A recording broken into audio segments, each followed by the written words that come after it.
Mesdames, Messieurs, bienvenue à Info Pacifique. Voici les titres qui dominent l'actualité. La Haute Cour suprême de justice au Kenya a bloqué la décision du gouvernement de déployer 1 millier de policiers dans le cadre de la mission multinationale de soutien à la sécurité en Haïti lors d'une audience vendredi. La décision de la Haute Cour de justice du Kenya a été rejetée ipso facto par le gouvernement quelques heures après le verdict. Un don de 8240 tonnes de riz a été offert ce vendredi par la République Chine à l'organisation Food for the Poor afin de combattre l'insécurité alimentaire en Haïti. Il y a 400 000 personnes déplacées selon le rapport du collectif Défenseurs présenté aujourd'hui pour l'année 2023. Il recommande à l'État de prendre des mesures nécessaires pour résoudre le problème de l'insécurité à l'intérieur du pays. Les comptes bancaires de l'ex-première dame Martine Moïse et des personnes visées dans l'affaire de corruption au Centre national d'équipement CNE sont désormais gelés suite à une ordonnance émise par le juge Al Duniel dimanche. Le mouvement des engagés pour une nouvelle Haïti a annoncé une journée de mobilisation le lundi 29 janvier pour demander à Ariel Henry de quitter le gouvernement avant le 7 février. La décision de la Cour suprême vendredi d'interdire le déploiement de policiers kenyans en Haïti est une manœuvre dilatoire de la communauté internationale pour maintenir Ariel Henry au pouvoir selon le centre Carl Levesque. Nouvelle tentative d'incendie de la mairie et d'une succursale de la Banque nationale de crédit à Jérémie ce vendredi 26 janvier 2024.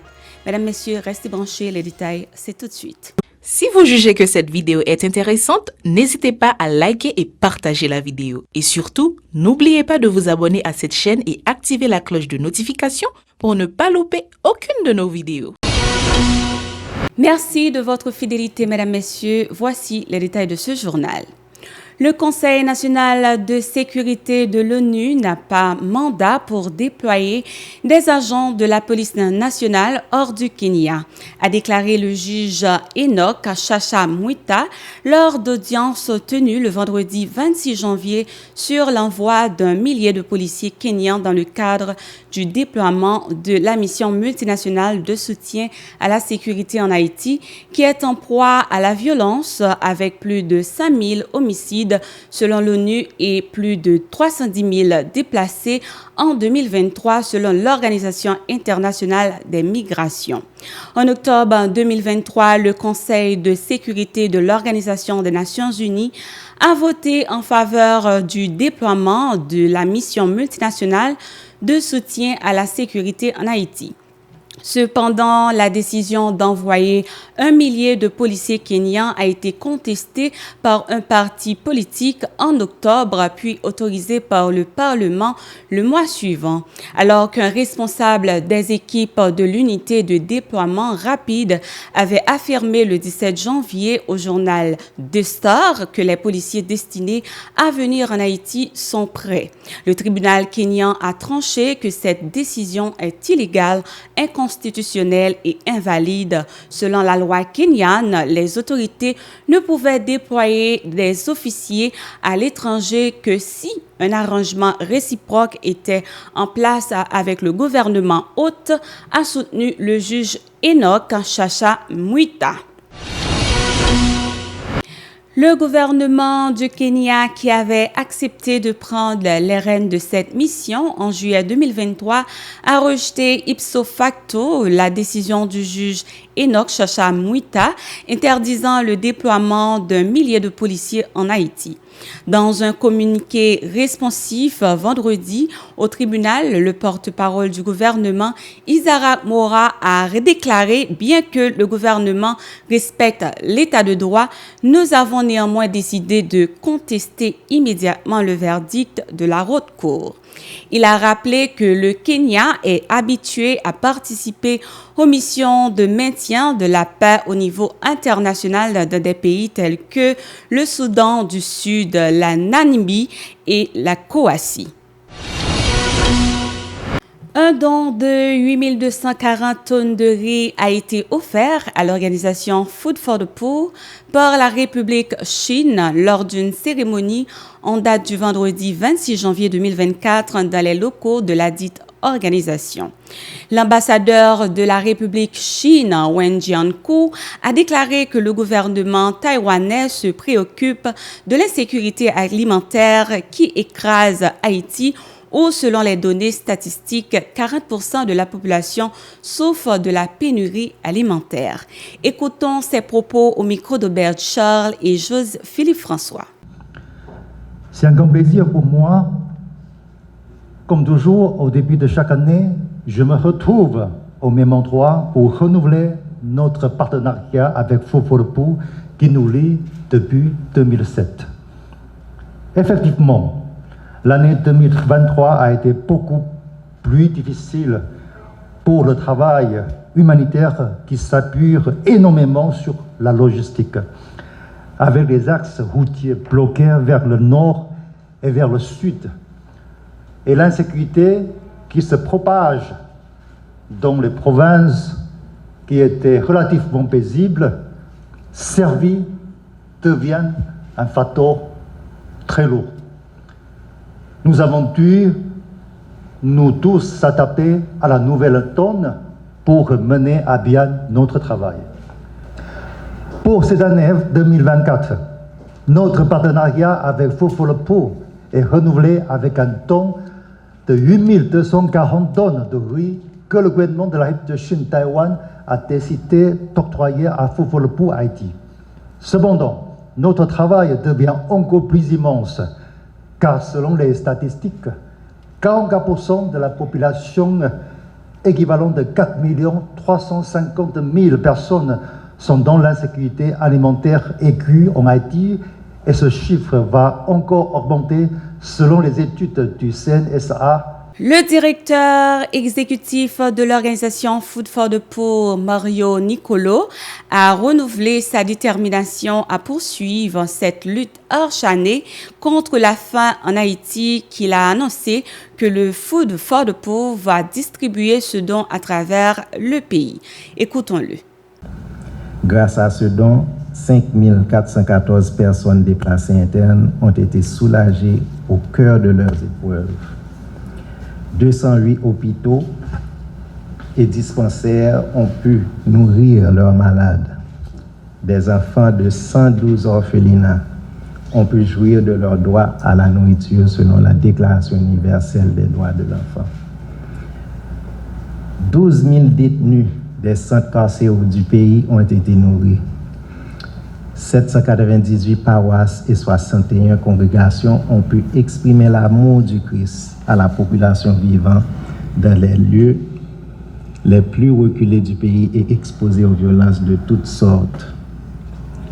Malgré la crise mondiale qui s'intensifie et malgré une baisse de sa production annuelle, le gouvernement taïwanais persiste à témoigner de sa solidarité en octroyant pour l'année 2024 une généreuse donation de 8 240 tonnes métriques de riz à Haïti.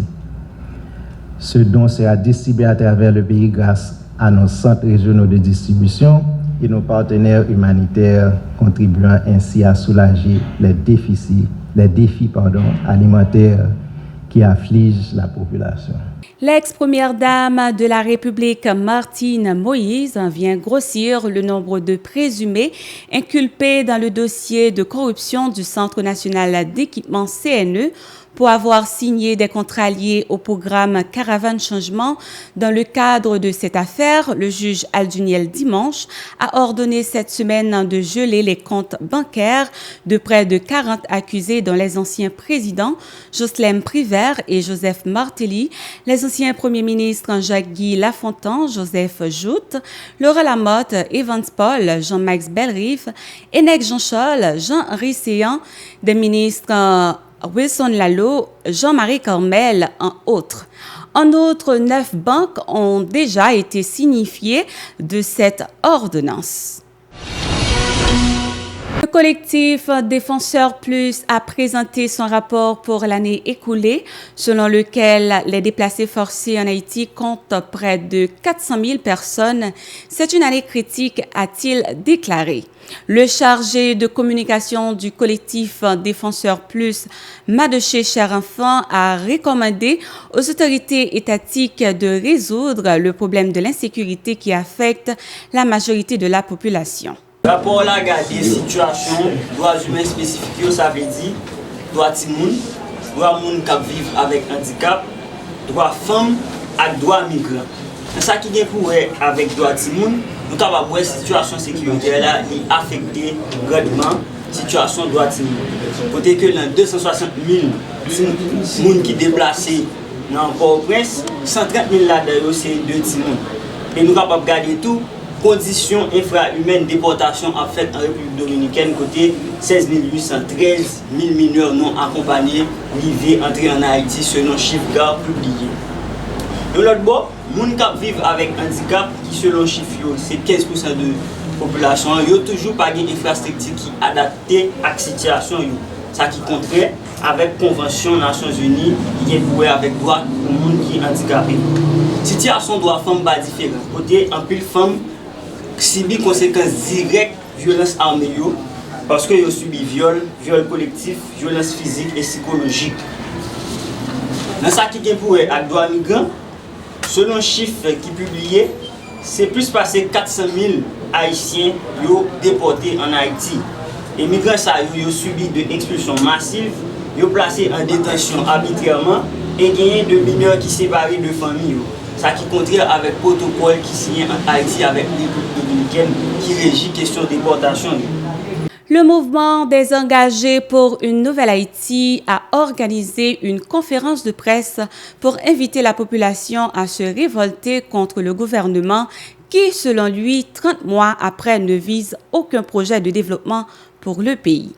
En vue d'exiger le départ du Premier ministre Ariel Henry avant le 7 février, le coordonnateur Colson Anglade annonce un mouvement de protestation pour le lundi 29 janvier.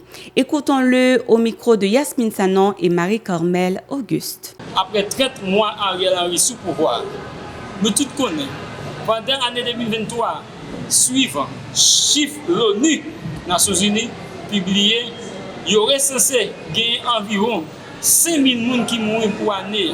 Pour ça, ils sont capables de joindre, pour ça, ils sont identifiés. Pour même l'année 2023, il y a environ 7 000 personnes qui sont kidnappées. Ça veut dire que la classe moyenne est appauvrie. Les gens continuent à vivre dans une situation extrême de pauvreté.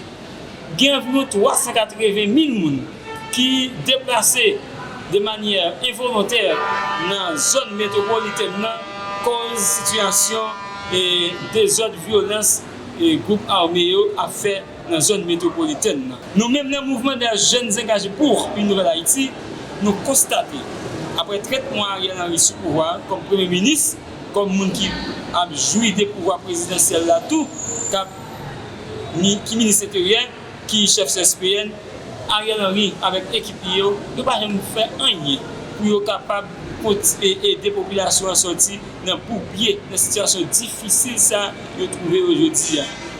Aujourd'hui, nous-mêmes, dans le mouvement des jeunes engagés pour une nouvelle Haïti, nous lançons une mobilisation générale à travers tout le pays, lundi 29 janvier 2024, qui vient là, pour tout secteur de la vie nationale, pour tout le monde aujourd'hui qui connaît, il n'est pas capable de à vivre dans une situation inhumaine, infra-humaine, compliquée même. Ils prennent l'arrière pour demander démission à Ariel Henry. Des individus non identifiés ont placé des pneus enflammés sous la galerie de la mairie à Jérémie et de la succursale d'une banque nationale de crédit BNC le vendredi 26 janvier 2024. Mesdames, Messieurs, c'est ici la fin de ce journal. Merci de l'avoir suivi. Restez branchés à la télévision Pacifique pour la suite de notre programmation. Au revoir.